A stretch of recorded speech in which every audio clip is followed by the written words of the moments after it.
Assalamu alaikum. Hello everybody. Today we're going to demonstrate you how to make lasagna. Authentic recipe. Just like the one before your eyes.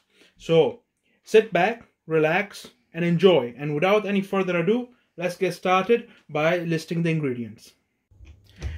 For our lasagna, we are going to need meat. We decided to go with ground lamb.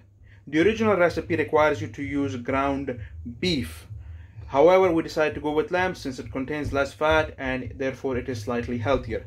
Then you're going to need 1 large carrot, 2 stalks of celery, nutmeg, about 1 liter of milk or 2 pints of milk, chili flakes, black pepper as needed, salt as needed, dried oregano. If you have fresh oregano, please use that one as it is better.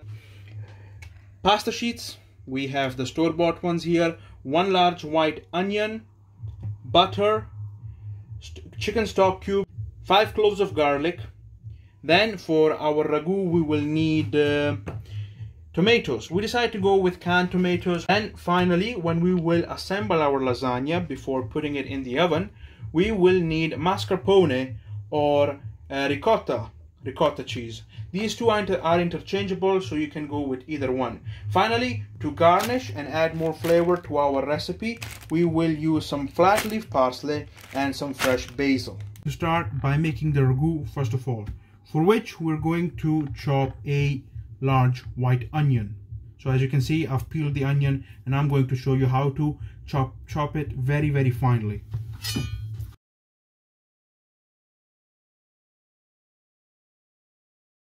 Put 1/2 aside and take the other half. Start by slicing it lengthwise, not all the way through though. Do not cut the root, as that keeps the onion together and therefore makes your life easier. Then we're going to cut it across like so, and once again and again. Then turn the onion around, hold it like a tennis ball and start chopping it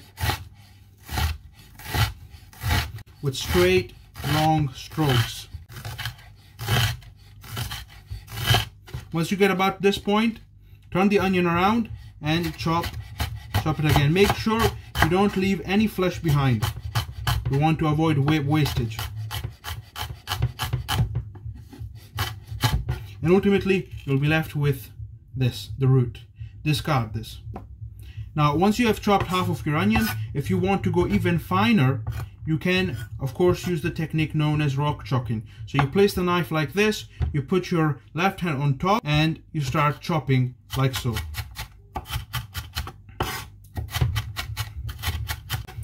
So once you get to about this consistency, you can move on to the next half. So once you've chopped your onion, then take a large carrot, peel it and cut off the ends, as they are not needed. Then we will follow by halving our carrot lengthwise, like so. We will half it again and again. We'll half it. Cut it into strips, fine thin strips.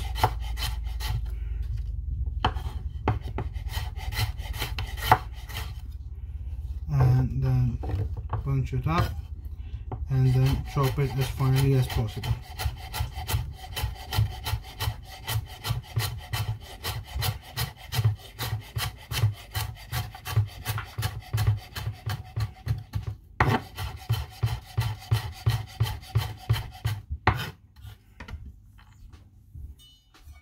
And transfer this into a bowl.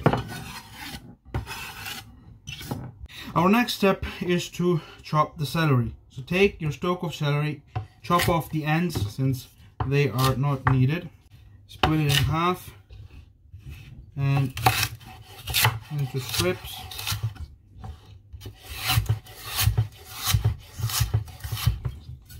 Then chop the strips and chop it as finely as possible.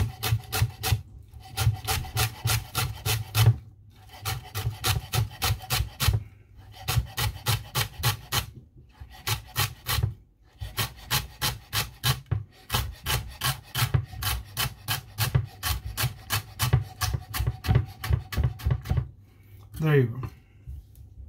Again, transfer it into a separate bowl. So chop the garlic as finely as possible.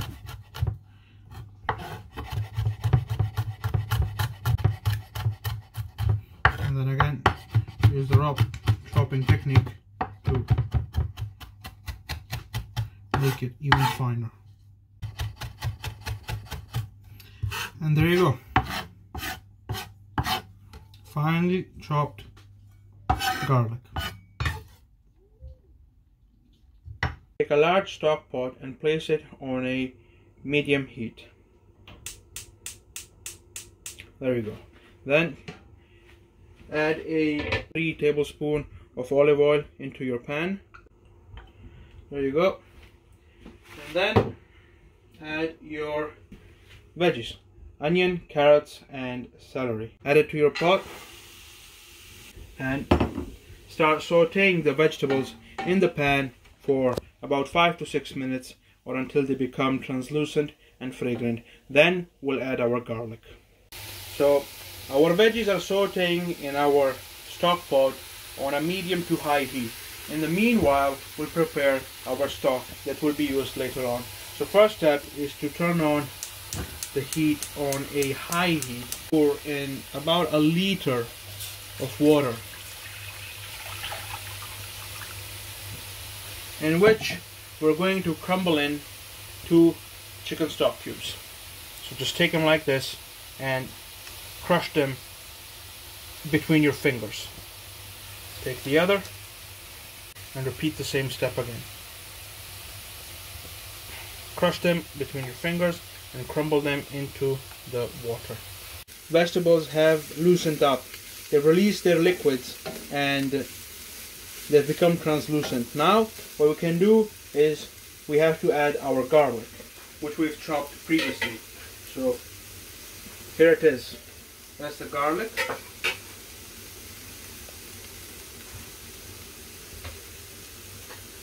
And once we've added the garlic, mix it well in with the other vegetables so they can get to know each other very well. And as soon as you start smelling the smell of the garlic, add in your meat. And there you go. So remember not to add it all at once, but crumble it in.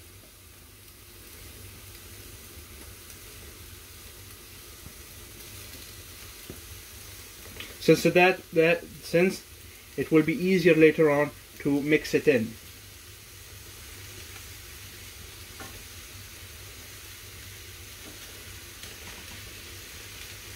And there you go. Now once our meat has been added, we'll stir it in really well with the rest of the vegetables.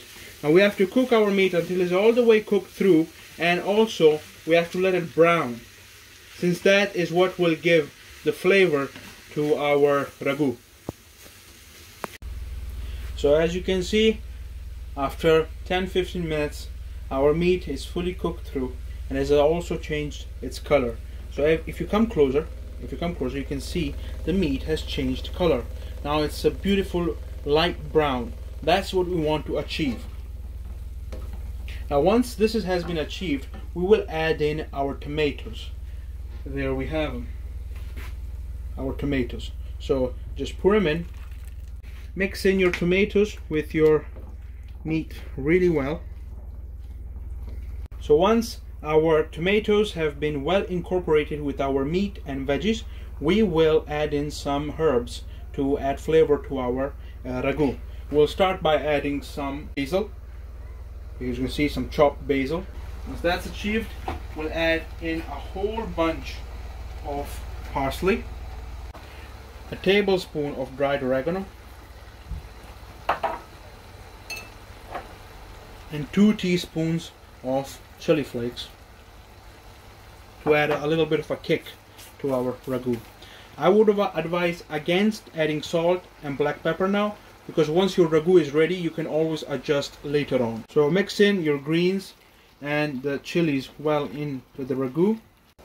So now, as you can see, our chicken stock has reached its boiling point, and we will just turn the heat off and add it straight into our ragu. There we go. This is done. Mix it well in. Now, right now our ragu is very liquidy, so you'll have to let it cook on a gentle simmer for about an hour, after which it will thicken up and it will become beautiful and red. So approximately an hour has passed by and our ragu has been cooking on a gentle simmer. So as you can see, most of the water has boiled away, and so what we're left with is a thick ragu. You see the consistency, how it has thickened up. So I've already tasted it, so I'm going to add 2 teaspoons of salt. That's 1 and that's 2. And since I didn't season my ragu with black pepper either before, I'm going to add another 2 teaspoons of black pepper. There you go. Mix this well in and taste it again for seasoning. And if you need more salt or black pepper, add accordingly. There we go. This is our ragu done. We will start making the bechamel sauce, or better known in Italian, bechamella. We'll start that by putting a medium-sized sauce pot on a medium heat, medium to low heat, and we'll add in 70 grams of butter. We will move around the butter, making sure it doesn't burn. So the butter has almost melted. We can add in 70 grams of plain white flour. Stir in this quickly and well, trying to not create any lumps, and there you go.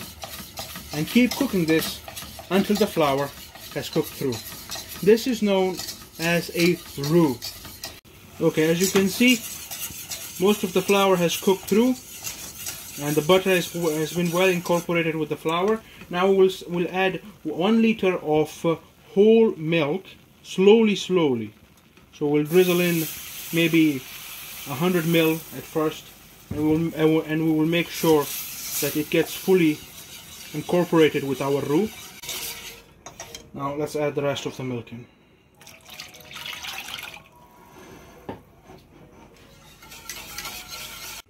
So after about 10 minutes, as you can see, we've cooked our bechamel sauce on a low heat, and as you can see, it has thickened up significantly. Look.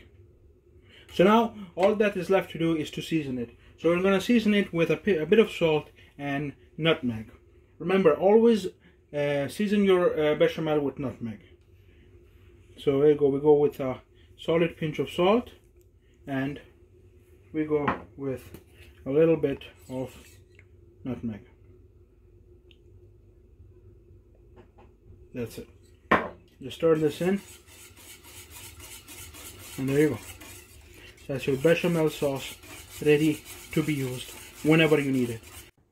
So finally, at last, it's assembly time, and we're going to start creating our layers. So we will start by adding ragu, then we'll add bechamella, our bechamel sauce. Then we'll put on our layers of pasta, and then we'll add on top our ricotta cheese or mascarpone. So, okay, let's go. So I'll add in a spoonful of our ragu. You don't have to cover the whole base, just enough. Make sure you cover the edges, otherwise the pasta will stick. There we go. Now we will drizzle on top a bit of bechamel sauce. So here's our bechamel sauce, and now we're going to start putting it on top.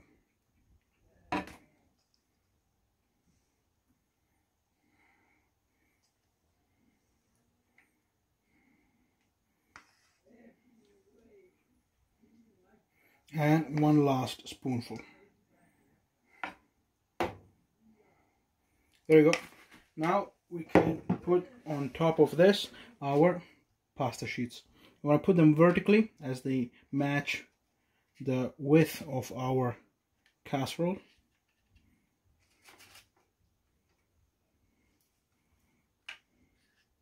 There you go. We can just squeeze in 4 sheets. Now on top of this we're going to add our mascarpone.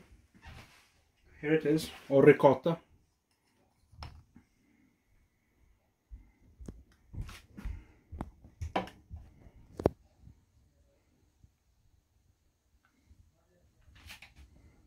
And spread it gently. Try not to move the sheets.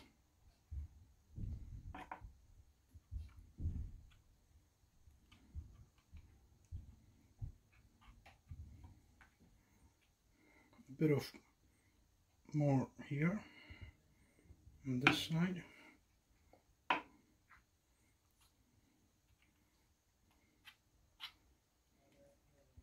There we go. Okay. Once we added the ricotta cheese or mascarpone, we will go back to adding our ragu.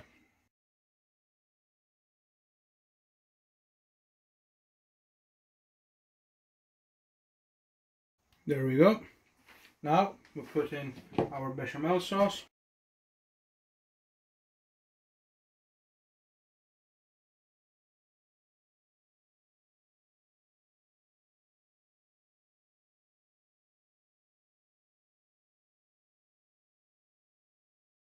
And now keep repeating the same steps until you reach the top or you run out of material. So here we are. I'm about to put the final layer on top. Usually when it comes to making lasagna, people go for 5 layers, which is advisable. Some people manage to go up to 6 or 7, but 5 layers is the best number of layers in terms of size and amount. So I'm just gonna snap this last sheet and fill out these corners. So here I have a pasta sheet that I snapped into smaller sections to cover up these small gaps.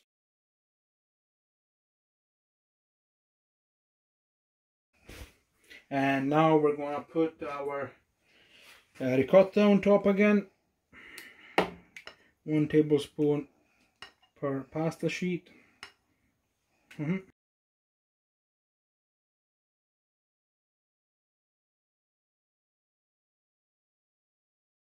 So finally, at last, our lasagna is fully assembled. Now we have to put it in the oven at 170 degrees Celsius for about 40 minutes. For 30 minutes of the cooking time, I would advise you to cover it with some aluminium foil, and for the last 10 minutes to cook it uncovered to crisp up the top. So now we're going to pop our lasagna into the oven.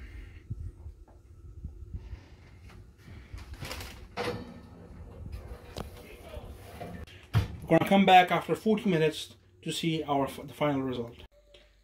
So finally, after 40 minutes of waiting, our lasagna is finally ready. Let's have a look. Oh wow, it's looking amazing. As you can see, all the top has crisped up pretty well, and I bet everything is well cooked inside. So now we're going to take it out. We're also going to give you a small taste test to show you how good this lasagna really is.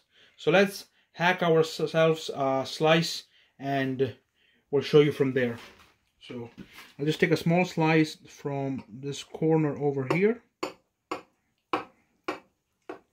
Take it out.